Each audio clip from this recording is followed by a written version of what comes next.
여러분 안녕하셨습니까? 저는 캐나다 밴쿠버의 글로벌 코리안 미션 센터에서 사역하는 박상우 목사입니다. 우리는 지금 코로나19 팬데믹 상황을 지나고 있습니다. 이제는 거의 마지막 단계다라고 기대하고 있습니다만 여전히 우리를 두렵게 하는 것은 또 다른 새로운 변이 바이러스가 생기지는 않을까 하는 걱정입니다. 무슨 원숭이 두창 같은 이런 것들이 또 발전해서 이런 코로나 바이러스 같은 팬데믹 상황을 가져오는 것은 아닐까라고 염려할 수밖에 없는 상황인 것 같습니다. 이렇게 코로나 바이러스도 벅찬데 곧바로 우크라이나 전쟁이 벌어져서 이것 때문에 기름값이 폭등하고 여러 가지 식료품 가격들이 폭등하고 있는 상황입니다. 이제 이 물가가 폭등하는 것은 전 세계 모든 지구촌을 강타하고 있다고 해도 과언이 아닐 겁니다. 모든 나라가 경제 위기에 대응하기 위해서 땀을 뻘뻘 흘리고 있는 상황이다라고 보여집니다. 우리가 처한 상황도 다르지 않아서 정말 여러 가지 문제점이 많은 상황인 것 같습니다. 이런 상황 속에서 우리가 어떻게 창조적인 리더십을 발휘할 것인가 하는 것을 깊이 생각해 보아야 하겠습니다. 이런 상황 속에서 우리는 도대체 우리가 무엇 때문에 이런 상황을 겪고 있는 것인가 하는 것을 심각하게 질문해 보아야 합니다. 이런 문제에 대하여 우리가 어떤 해결책을 찾을 수 있을까, 어떻게 해결할 수 있을까 하는 것을 깊이 생각해 보아야 한다는 말씀입니다.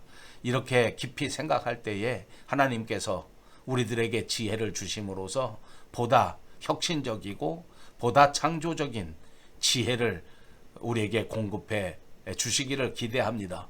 그런 지혜를 바탕으로 창조적인 리더십을 발휘함으로써 우리가 속한 가정, 우리가 속한 직장, 그리고 우리가 속한 교회를 새롭게 할 수 있는 저와 여러분들이 다 되시기를 바랍니다. 이 상황 속에서 우리는 우리가 처해져 있는 상황 자체를 한번 분석해 볼 필요가 있습니다. 내가 처해져 있는 이 지점이 과연 어떤 상황 속에 있는 것인가? 나는 과연 창조적인 상황 속에 있는 것인가? 혹은 내가 처해져 있는 모든 환경과 상황이 창조적인 리더십을 발휘할 수 없는 이런 상황 속에 있는 것은 아닌가 하는 것을 보자는 겁니다. 만약 환경이 우리를 방해한다면 하루빨리 그 환경을 극복하고 벗어나는 것도 중요한 일이라고 생각하기 때문입니다. 우리가 속한 상황을 여러 가지로 살펴볼 수 있습니다. 우선은 타성적인 상황입니다. 가능한 한 일을 하지 않으려고 하고 최소한의 일만 하면서 버티려고 하는 타성이 우리에게 있는 것이고 그런 환경도 존재하는 것이라고 생각합니다. 또 그런가 하면 안정적인 상황을 추구하기도 합니다. 늘 하던 대로 하는 것이 좋다. 새로운 일, 안 해본 일은 전혀 하려고 생각하지 않는 그런 상황이 있을 수가 있습니다. 그런가 하면 도전적인 상황도 있습니다. 한 번도 안 해보았지만 안 해본 일을 시도해 보는 일입니다. 그리고 창조적인 상황이 있습니다. 해본 적 없는 일을 늘 생각하는 겁니다. 매일같이 새로운 일을 생각하고 새로운 일을 꿈꾸고 새로운 일을 향해서 나아가는 그런 창조적인 상황이 있을 수 있는 것입니다.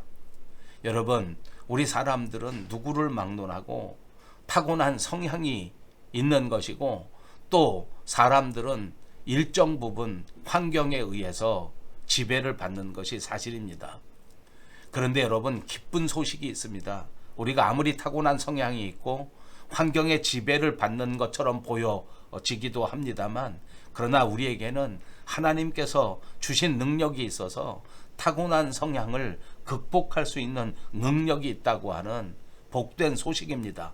또 뿐만 아니라 우리 사람들이 처해져 있는 모든 환경을 새로운 환경으로 변화시킬 수 있는 능력이 저와 여러분들에게 분명히 존재한다는 사실을 꼭 믿으시기를 바랍니다.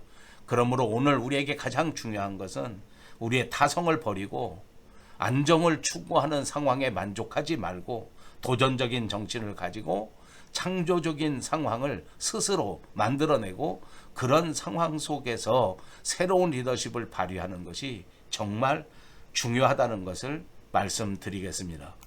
창조를 위해서 복잡한 사고방식이나 고리타분한 삶의 법칙 같은 것들은 완전히 뛰어넘는 변혁이 필요하다는 사실을 믿습니다.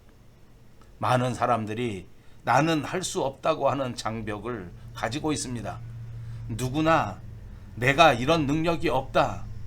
그러나 여러분, 믿음은 하나님을 의지하고 하나님을 따라서 새로운 일을 감당하는 창조의 영역이라고 하는 사실을 꼭 기억하십시오. 우리 창조적 리더십 역량에도 몇 가지 중요한 점이 있습니다. 저는 세 가지 중요한 창조적 리더십 역량을 말씀드리려고 합니다. 그 첫 번째는 열정과 용기입니다. 지금 우리는 6월을 지나고 있는데 1950년에 한국에는 6.25 한국 전쟁이 벌어졌습니다. 그때 유엔군 사령관으로 우리 한국 전쟁에 참전해서 인천 상륙 작전을 직접 지휘했던 메가더 장군이라고 하는 사람이 있습니다.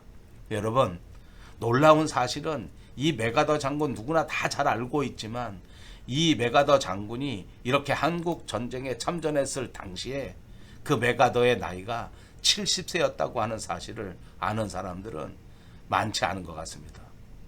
여러분, 1950년대 당시에는 지금처럼 사람들이 그렇게 오래 살지 않았습니다. 평균 수명이 65세 정도였다고 하는데 그때 메가더 장군이 70세라고 하면 이건 아마 단순히 비교한다면 지금 같을 때에는 100세가 가까운 고령이었다 이렇게 생각할 수도 있을 겁니다. 우리 한국 사람들은 1950년대에 평균 연령 자체가 50세도 안 됐다는 통계가 있을 정도입니다. 정말 놀라운 정도의 고령의 나이였는데 더군다나 군인으로서 70세가 됐다고 하는 것은 진짜 엄청난 나이다 이렇게 말씀드릴 수 있습니다. 그러나 이렇게 많은 나이에도 불구하고 그가 가졌던 열정, 그가 가졌던 그 모든 추진력, 이건 도대체 어디서 온 것일까 하는 것을 생각해 보시기 바랍니다. 이건 믿음에 좌우되는 사실이라는 것을 꼭 깨달으시고 열정과 용기가 충만하시기를 바랍니다. 또 한 가지 창조적 리더십 역량의 중요한 요소는 더 잘할 수 있도록 노력하는 것입니다. 사실 그리스도인들은 구원을 얻기 위해서 노력하지 않습니다. 구원은 노력을 통해서 이루어지는 것이 아니기 때문입니다. 그러나 구원을 받은 그리스도인은 그때부터 정말 최선을 다해서 노력하는데 기도에 힘쓰고 노력해야 합니다. 그럼으로써 풍성한 삶을 살아갈 수 있게 되는 것입니다. 위대한 크리스찬 리더들의 특징은 온갖 실패를 극복하고 온갖 좌절에도 불구하고 결단코 포기하지 않고 더 잘할 수 있도록 노력했다는 사실입니다. 마지막 세 번째 역량이라고 하면 그것은 새로운 아이디어입니다. 새로운 사역은 언제나 새로운 아이디어를 통해서 진행되는 것입니다. 고정관념을 벗어날 때 새로운 창조적인 아이디어를 얻을 수 있습니다. 여러분, 고정관념을 던져버리시고 새로운 아이디어로 무장하기 위해서는 피차 존중하는 것이 필요합니다.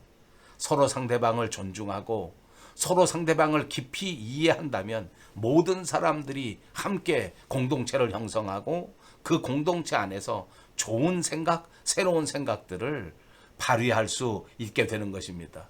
사랑하는 여러분, 우리가 처해져 있는 환경은 몹시 암울한 상황이라고 할지라도 여기에서 창조적 리더십을 발휘함으로써 더더욱 하나님의 위대한 역사를 이룰 수 있는 참된 크리스찬 리더십들이 다 되시기를 주님의 이름으로 축복합니다. 감사합니다.